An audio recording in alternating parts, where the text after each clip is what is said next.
வணக்கம் friend, welcome to DFC சமையல் kitchen. இன்னைக்கு நம்ம சேனலில் பார்க்க போகிற ரெசிபி ரொம்ப சுவையான பினேங் மாமா மீ ரெபுஸ் கரெக்டான அளவில் கிராம் கணக்கில் உங்கள்கிட்ட காட்ட போகிறேன்.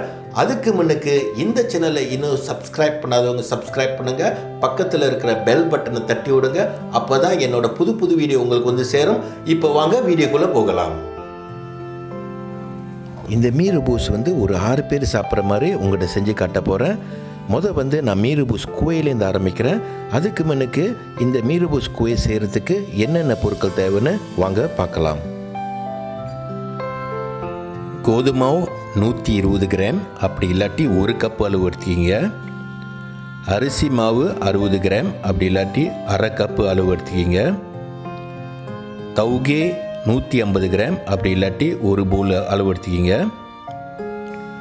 தண்ணி 200 ml, அப்படி இல்லாட்டி 1 கப்பு அளவு எடுத்துக்கிங்க. வெங்காயம் 40 கிராம், அப்படி இல்லாட்டி பாதி மீடியம் சைஸ் வெங்காயம் எடுத்துக்கிங்க. வெள்ளை சர்க்கரை 10 கிராம், அப்படி இல்லாட்டி 1 டீஸ்பூன் அளவு எடுத்துக்கிங்க. உப்பு 6 கிராம், அப்படி இல்லாட்டி 3/4 டீஸ்பூன் அளவு எடுத்துக்கிங்க. ஈஸ்ட்டு 2 கிராம், அப்படி இல்லாட்டி 1/4 டீஸ்பூன் அளவு எடுத்துக்கிங்க. மஞ்சத்தூள் 1 கிராம், அப்படி இல்லாட்டி அரை டீஸ்பூன் அளவு எடுத்துக்கிங்க. இப்போ வாங்க மீ ரெபுஸ் குவை செயல்முறையை பார்க்கலாம். இப்போ ஒரு பாத்திரத்தை எடுத்து அதுக்குள்ளே ஏற்கனவே எடுத்து வச்ச கோதுமை மாவு உள்ளுக்கு போடுங்க. அதுக்கப்புறம் அரிசி மாவு உள்ளுக்கு போடுங்க. அதுக்கப்புறம் ஏற்கனவே எடுத்து வச்ச வெள்ளை சர்க்கரையும் உப்பையும் ஆட் பண்ணிடுங்க.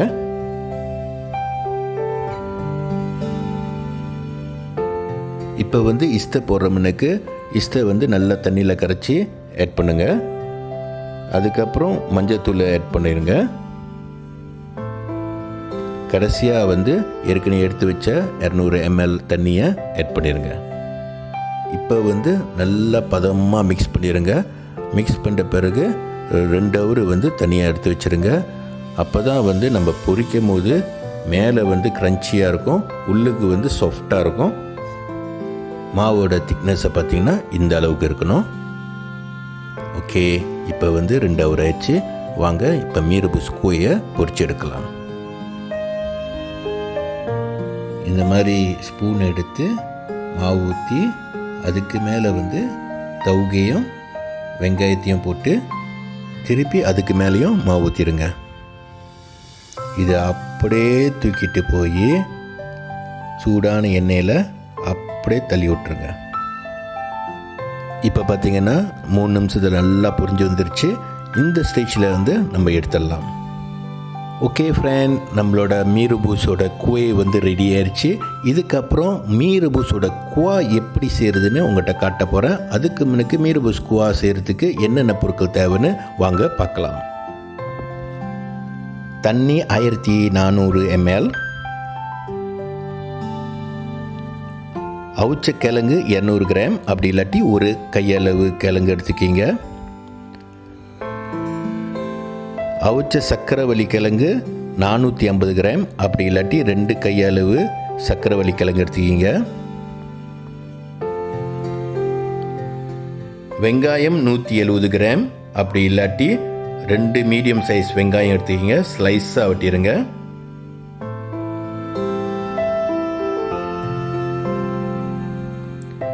எண்ணெய் 70 கிராம், அப்படி இல்லாட்டி 1/2 கப் அளவு எண்ணெய் எடுத்துக்கிங்க. பூண்டு 35 கிராம், அப்படி இல்லாட்டி 7 பல் பூண்டு எடுத்துக்கிங்க. அது பாதியாக வெட்டிடுங்க.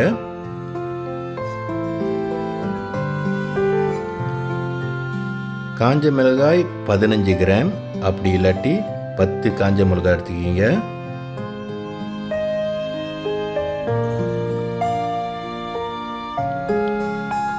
காஞ்ச ஊடா 40 கிராம், அப்படி இல்லாட்டி 2 பெரிய ஸ்பூன் அளவு எடுத்துக்கிங்க.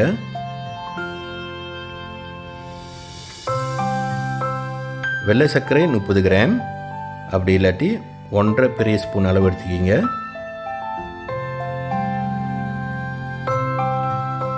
உப்பு 25 கிராம், அப்படி இல்லாட்டி 1 ஸ்பூன் அளவு எடுத்துக்கிங்க. கொட்டை இல்லாத புளி 40 கிராம், ஓகே ஃப்ரெண்ட், இதுக்கப்புறம் மீ ரிபஸ் குவா செய்கிறத ஆரம்பிக்கலாம். இப்போ வந்து சட்டியில் வந்து எண்ணெயை ஊற்றுங்க. எண்ணெய் நல்லா சூடாகி வரும்போது வெங்காயத்தை போடுங்க. அது கூட வந்து காஞ்ச மிளகாய் சேர்த்து போட்டுருங்க. இப்போ வெங்காயம் வந்து பொன்னேரமாக வர வரைக்கும் கிண்டிக்கிட்டே இருங்க.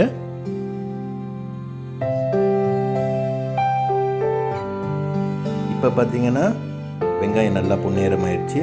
இந்த ஸ்டேஜில் வந்து பூண்டை உள்ளுக்கு போட்டுருங்க. அது கூட வந்து காஞ்ச ஊடானையும் உள்ளுக்கு போட்டுருங்க.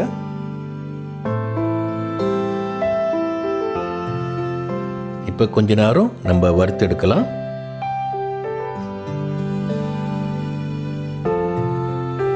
இப்போ பார்த்தீங்கன்னா எல்லாமே நல்லா வறுந்து வந்துச்சு. இந்த ஸ்டேஜில் வந்து அடுப்பு அடைச்சிட்டு கொஞ்ச நேரம் ஆற விட்டு அதுக்கப்புறம் நம்ம பிளெண்ட் பண்ணி எடுக்கலாம். ஆறின பிறகு தாளித்து வச்ச எல்லா பொருட்களையும் பிளெண்டரில் போட்டுருங்க. அது கூட வந்து அவிச்சு வச்ச சக்கரவள்ளி கிழங்கையும் ஒன்றா சேர்த்துருங்க.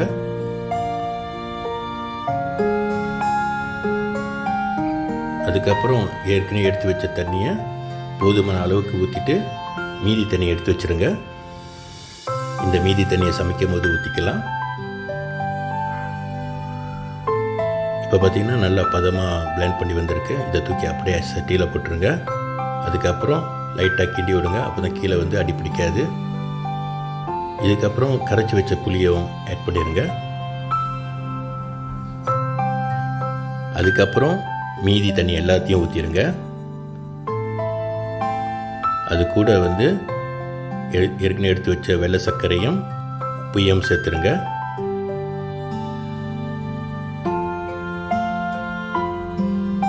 இப்போ நல்லா கிண்டி கொதிக்க விடுங்க. இப்போ பார்த்தீங்கன்னா நம்மளோட குவா வந்து நல்லா கொதித்து கட்டியாக வந்துடுச்சு. இந்த ஸ்டேஜில் வந்து நம்ம வந்து அடுப்படைச்சிடலாம். ஓகே ஃப்ரெண்ட், மீ ரிபஸ் குவா வந்து ரெடி ஆயிடுச்சு. இப்போ வந்து மீ ரிபஸ் ப்ரிப்பரேஷன் எப்படி செய்யுதுன்னு உங்கள்கிட்ட காட்ட போகிறேன். அதுக்கு முன்னுக்கு மீ ரிபஸ் ப்ரிப்பேர் பண்ணுறதுக்கு என்னென்ன பொருட்கள் தேவைன்னு வாங்க பார்க்கலாம். இப்போ ஆக்கின மீ ரிபஸ் குவாவை வந்து ஒரு பவுலில் போட்டு வச்சுக்கிங்க. 600 கிராம் மீ எடுத்துக்கிங்க. 300 கிராம் தவுகை எடுத்துக்கிங்க.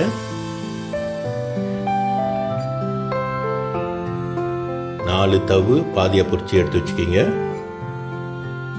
பொரிச்ச 6 மீ ரிபஸ் குவையை எடுத்து வச்சுக்கிங்க.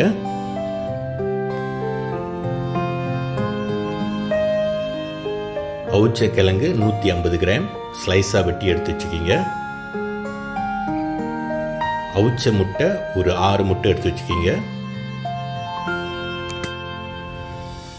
4 எம்ச்ச பழமை ஸ்லைஸாக வெட்டி எடுத்து வச்சுக்கிங்க. சோப்பு மிளகா 40 கிராம், அப்படி இல்லாட்டி 4 நீட்ட மிளகாவை ஸ்லைஸாக வெட்டி எடுத்து வச்சுக்கிங்க. கடைசியாக வந்து ஃப்ரைட் ஆனியனை வந்து 30 கிராம் எடுத்து வச்சுக்கிங்க. ஓகே ஃப்ரெண்ட், இப்போ ஃபைனலாக மீ ரிபஸ் செய்ய போகிறோம். இந்த தவுகையும் இந்த மீயும் கொதிக்கிற தண்ணியில் போட்டு நல்லா அவிச்சு எடுக்கணும்.